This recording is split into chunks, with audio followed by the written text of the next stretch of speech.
Today, we are going to be talking about Black Adam, but specifically not this Black Adam, more so of this Black Adam.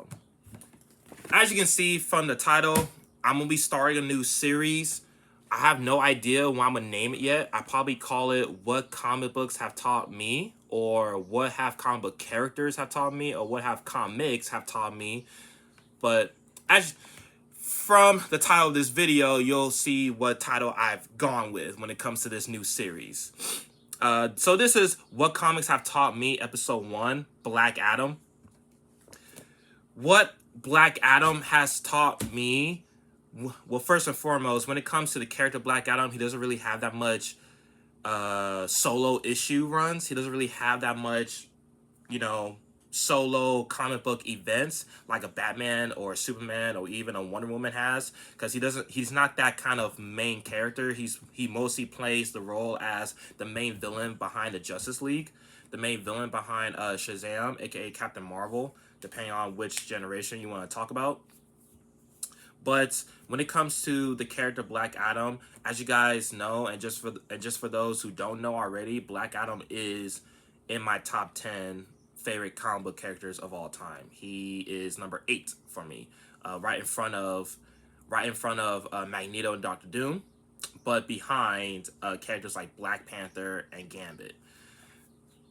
But when it comes to the Black Adam character, I am really into rulers. I really am into kings, as well as vigilantes, which explains my love for characters like Batman, Red Hood, Nightwing, etc.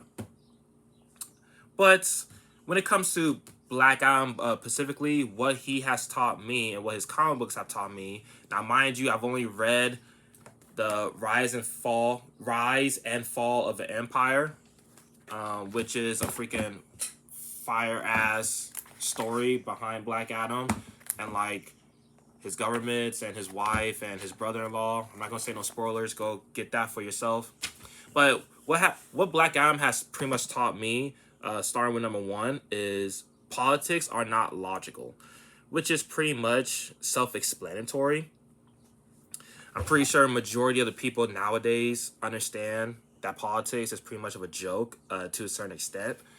But you still have those people who are really knee-deep into politics, How my mind is around comic books, that's how their mind is around politics. How my mind is around, movies and entertainment, they have that same mindset when it comes to politics. So it is what it is. It's just whatever it floats your boat. But when it comes to Black Adam, specifically this story in itself, when it comes to politics are not logical, Black Adam really carries this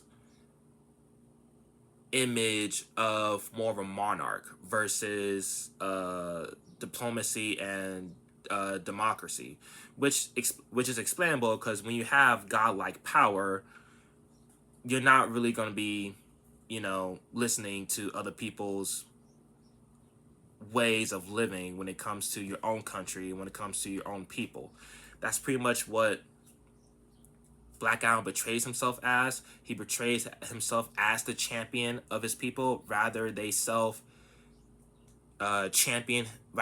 champion him or not.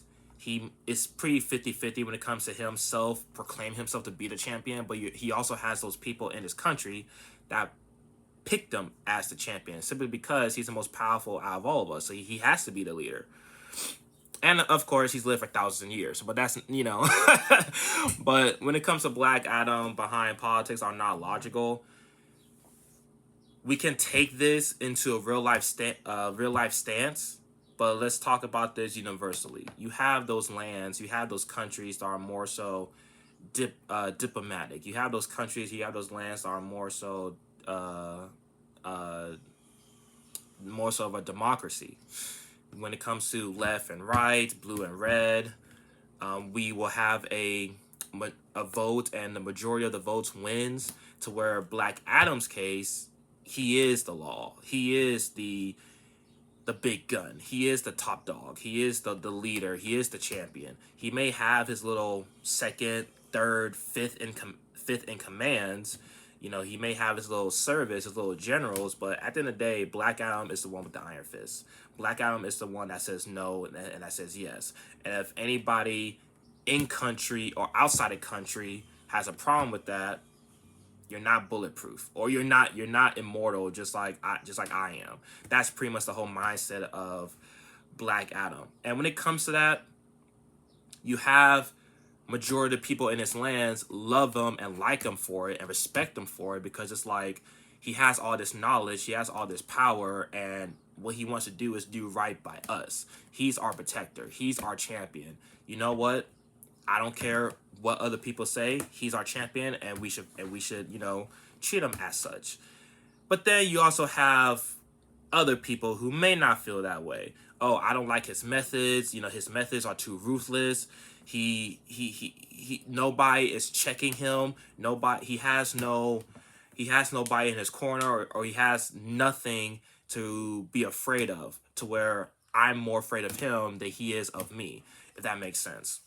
But Black Adam is also coming from the mindset of, I don't care. You should believe in me anyways, because I will always have your best interests. I will always have my people's back before anybody else's. And I would die for my people, even if that means killing my own people for the greater good. That's pretty much the mindset of Black Adam. So when it comes to politics are not logical, it's not that they're not logical to him. It is like that, but not just. He looks at politics as a joke. When it to piggyback off of what I said about, there are other lands that have left and right, there are other lands that are more diplomatic. Black Adam looks at that as it's pretty much a shit show. It's pretty much just two unqualified weaklings arguing over the same issues every single time, and nothing gets done. To where me, I make a decision right then and there, whether my people like it or not. Whatever decision I come up with is the decision that my people will go for, and is the decision I am leading my people and my land towards. That's the whole mindset of Black Adam, which I kind of respect, but at the end of the day, his methods are cruel. His methods can be a little bit extreme to a certain extent, but that's pretty much when it comes to being a leader, when it comes to being of that high standard, to where any decision you make, regardless of the majority of people like it or not, it's going to have consequences. There's always going to be people to suffer from that decision because they went against that decision, or they are the opposites of that decision. So that's number one. Politics are not logical, which leads me to number two. You can't force your way to peace. Or can you? Question mark. Because when it comes to Black Adam, to piggyback off of what I said about lands being diplomatic, a democracy versus a monarchy, you can't force your way to peace to a certain extent, because there are some lands to where if you force the peace, aka if you just force everybody to do your bidding, there will be peace regardless. It's much more of a simple, one-sided, one shoe fits all lane. If you do this will happen. Regardless of what your situation is, regardless of what your background is, regardless of what the context is, you did this, so you deserve this. That's pretty much the way how Black Adam forces his way to peace in his people, to where you have characters like The Question, you have characters like Renee Montoya coming into Conduct, Black Adam's country, coming into Conduct, and they see all these things that's happening in the country to these people, and Black Adam is doing something about it, but because they're coming from the United States, they're like, wait, why are you just murking them right then and there? You gotta put them on trial. They have to do time for this. To where Black Adam is like, that's your people's way. My way is the way how I see it. They chose to terrorize their own people, so they deserve to get their head chopped off.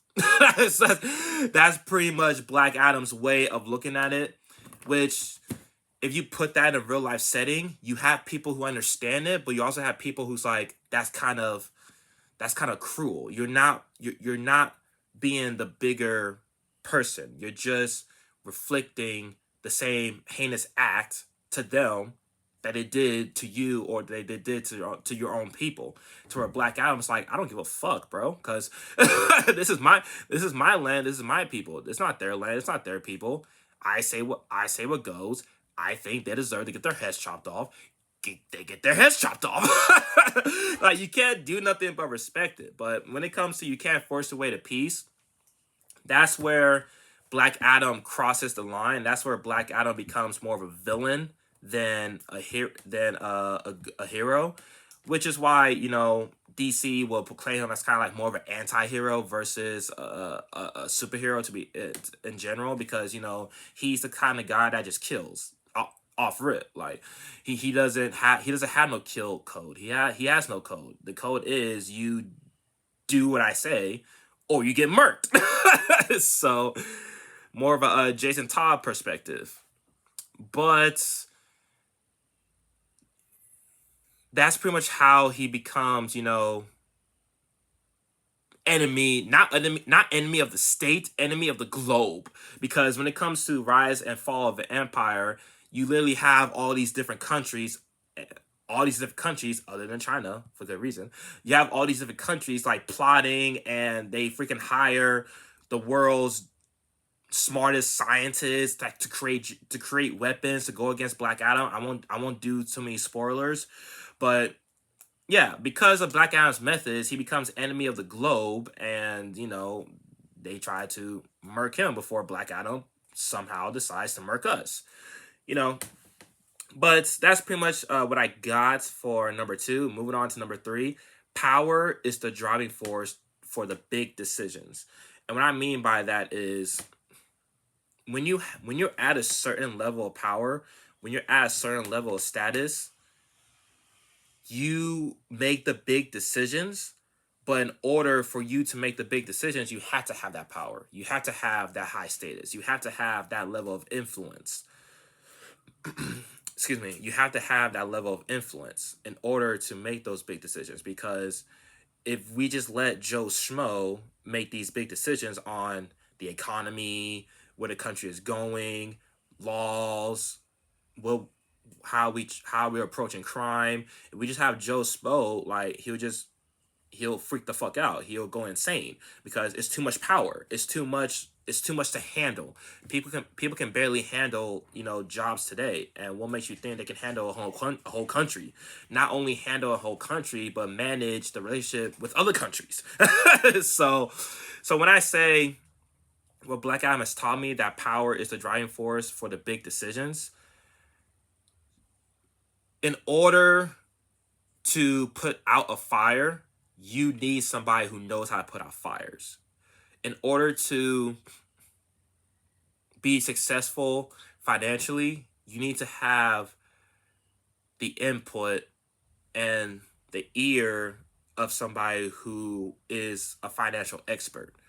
The same thing when it comes to big decisions, like when it comes to leadership, when it comes to protecting, when it comes to enforcing a law. In order to enforce the law, you need to have big guns. You need to have people who are a lot more intimidating than the average. Because if nobody takes the law serious, they're not going to take you serious. If they don't take you serious, then they're not going to take your methods serious, which is the complete opposite when it comes to Black Adam, because majority of people on the globe take him serious. So everything that he does is taken serious. It's kind of like those people who, in the DC universe, it's kind of like those people who hate Black Adam so much they overlook all the good that he's done for his people, or just his methods in general. So that's pretty much what's taught me when it comes to power is a driving force for the big decisions, because a figure like Black Adam, unless you have Superman on your squad, you're done. The next thing is innocents are always innocents.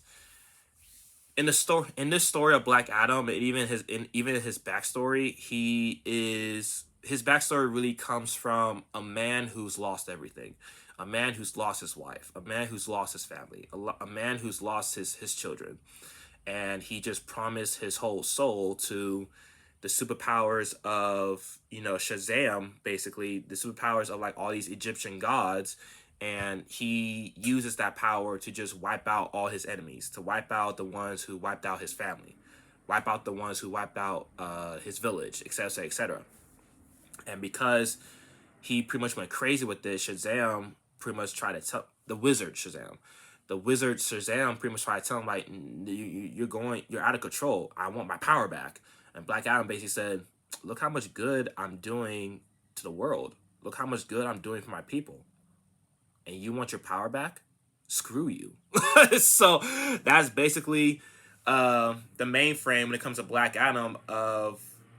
But how does that correlate with innocence or always innocent?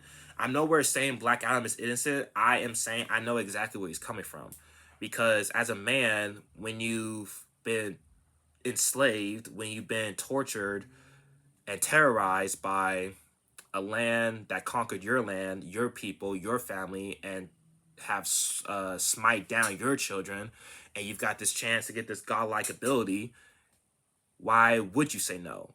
So it's completely understandable. But even though Black Adam has his extreme methods, he understands who's innocent, and he doesn't really mess with those who are innocent. Now, if those innocents stand in his way, he will most likely not kill them. That will be his first choice. That's another thing that I kind of respect out of Black Adam is, even though he knows you're innocent, but if you try to stand in his way, he won't try to kill you off rip. He'll try to talk to you and let you know, I don't want to do this to you. Please get out of my way.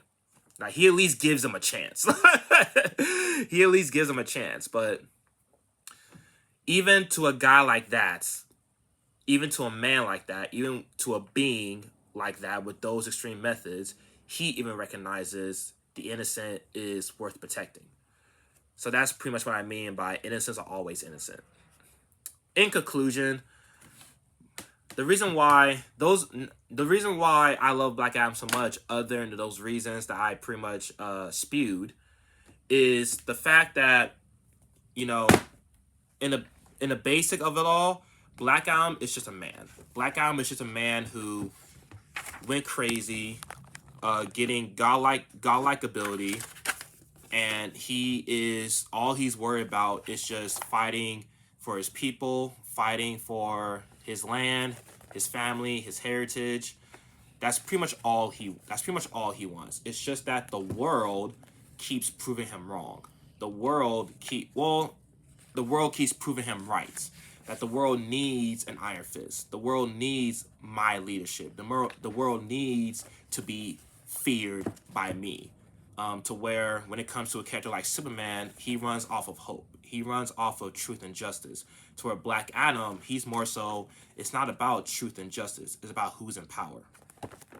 That's pretty much all I have for you guys today. If you guys enjoyed this episode of the first episode in this series of what comics have taught me, I would do some more. You know, I'll pretty much do the whole entire top 10 characters in my list. I can do characters I haven't learned about. I can do characters that are not for comic books. I can do characters that are from manga. I can even do characters in movies.